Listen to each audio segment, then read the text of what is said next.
तो कुछ दिन के लिए इधर उधर चले जाते हैं, पुनः घर वापसी हुई है। क्या लगता है ये सरकार जो है अब लंबे समय के लिए चलेगा? अब मुझे लगता है कि अब इधर-उधर नहीं होगा, चूँकि ये 2025 में 20 वर्ष हो जाएगा और 18 वर्षों में 15 साढ़े 15 वर्षों का जो अनुभव है मुख्यमंत्री जी का, वो एनडीए गठबंधन के साथ है।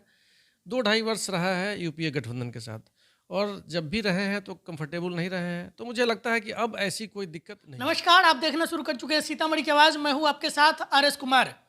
जीतन राम मांझी का एक पोस्ट, बिहार में खेला होबे, खेला होई, खेला होते।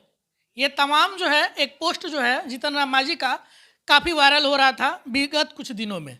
अब जो है खेला हो गया है, फिर से एक बार जो है मुख्यमंत्री नीतीश कुमार जो है एनडीए के साथ सरकार बना लिए हैं। 9वीं बार मुख्यमंत्री बने हैं, आपके पार्टी से हैं। अ, हर बार मुख्यमंत्री आप ही लोग रह जाते हैं, क्या कहेंगे? सबसे पहले तो आपके दर्शक को बहुत-बहुत धन्यवाद और बधाई। और आदरणीय बिहार के मुख्यमंत्री श्री नीतीश कुमार जी को 9वीं बार बिहार के मुख्यमंत्री बनने के लिए उनको भी बहुत-बहुत धन्यवाद और बधाई।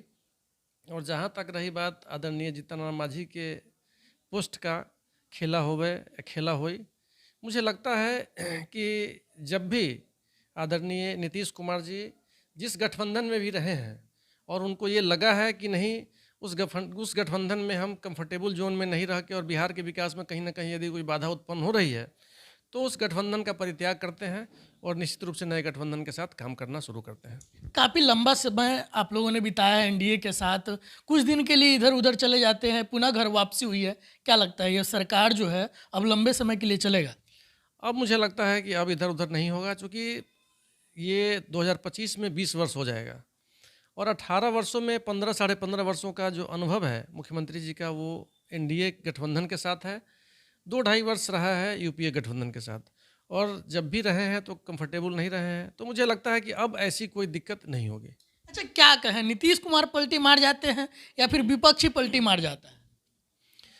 अब बिहार के इतिहास को देखिएगा तो बिहार में जो दल अभी हैं वर्तमान में, चाहे वो रामविलास जी की पार्टी हो, चाहे जीतन राम मांझी की खुद की पार्टी हो, चाहे उपेंद्र कुशवाहा जी की पार्टी हो, चाहे मुकेश सहनी जी की पार्टी हो, चाहे राजद हो, जदयू हो या भाजपा हो, यदि ऐसा कोई कहते हैं कि नीतीश कुमार जी पलटी मारते हैं, तो मुझे लगता है इसलिए बोलते हैं चूँकि शीर्ष में नीतीश कुमार जी ही रह जाते हैं मुख्यमंत्री के रूप में। वरना यदि पलटी मार की बात होती है तो सभी पार्टियों का इतिहास देख लीजिए बैक में, कि कौन कहाँ गए हैं और कब नहीं गए हैं और क्यों नहीं गए हैं। अच्छा, लोकसभा भी है, लोकसभा को लेकर तैयारी चल रही है। क्या लगता है अब बिहार से वही 39 सीट 40 सीट आएगा या फिर उसमें कुछ कमी बेसी आने वाला है?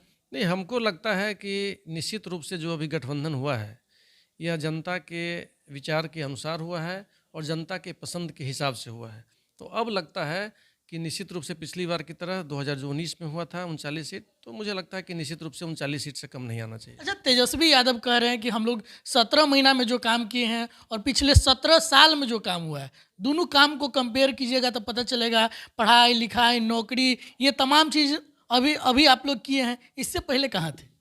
नहीं, 2005 में जब आदरणीय मुख्यमंत्री जी शपथ ग्रहण किए बिहार के मुख्यमंत्री के रूप में, और जो काम हुआ, आप देखिए, बिजली, पानी, रोड, सारी व्यवस्था, स्वास्थ्य, शिक्षा, और जो क्राइम पे कंट्रोल, उस समय सबसे मेजर मुद्दा था बिहार में क्राइम कंट्रोल। सड़क की कोई व्यवस्था नहीं थी, कहीं आने जाने की व्यवस्था नहीं थी। जो सीतामढ़ी से पटना की दूरी 6 से 8 घंटे में तय की जाती थी, अब 3 घंटे में तय की जाती है। तो बिहार से, पटना से बिहार के किसी कोने तक 3 से 4 घंटे में आप पहुंच सकते हैं। जो इंफ्रास्ट्रक्चर रोड का हुआ है, बिजली की स्थिति कहाँ से कहाँ पहुंच गई है। पहले बिजली आना एक खबर बनता था, बिजली जाना खबर बनता है। तो बिजली में सुधार, स्वास्थ्य में सुधार, जितने भी अस्पताल हैं, सदर अस्पताल वगैरह देख लीजिए या पीएमसीएच, मेडिकल कॉलेज जितने भी हैं, सब जगह की स्थिति सुधरी है। और शिक्षा में भी जो विकास हुआ है निश्चित रूप से, तो यह काबिल तारीफ़ है। और सबसे बड़ी बात है कि जिस बिहार को या बिहार के लोग कहीं शर्म से कहते थे कि मैं बिहारी हूँ, आज माननीय मुख्यमंत्री जी की वजह से आज गर्व से कहते हैं पूरे देश में, पूरे प्रदेश में, कि मैं गर्व से लोग बोलते हैं कि मैं बिहारी हूँ। अच्छा, नया सरकार बना लिए, 9वीं बार सरकार बना, बहुत बहुत बधाई हो आपको। सरकार को अब जो है क्या लगता है कि वो भ्रष्टाचार वाली जो बातें आती थी ये तमाम चीज़ें अब खत्म होकर विकास के राह पे चलेगी? नहीं, निश्चित रूप से हम पहले भी आपको बताए हैं, फिर बता रहे हैं कि जो बिहार के मुख्यमंत्री हैं आदरणीय नीतीश कुमार जी, भ्रष्टाचार पर इनका 0% टॉलरेंस रहा है और बिहार ही नहीं, पूरे भारत के देख लीजिए इतिहास में, तो पहले मुख्यमंत्री हैं जिन पर आज तक कोई भ्रष्टाचार का और परिवारवाद का आरोप नहीं लगा है। और यही वजह है कि आज तक कहीं कोई उंगली उठा नहीं सकता है इनके भ्रष्टाचार के मामले में।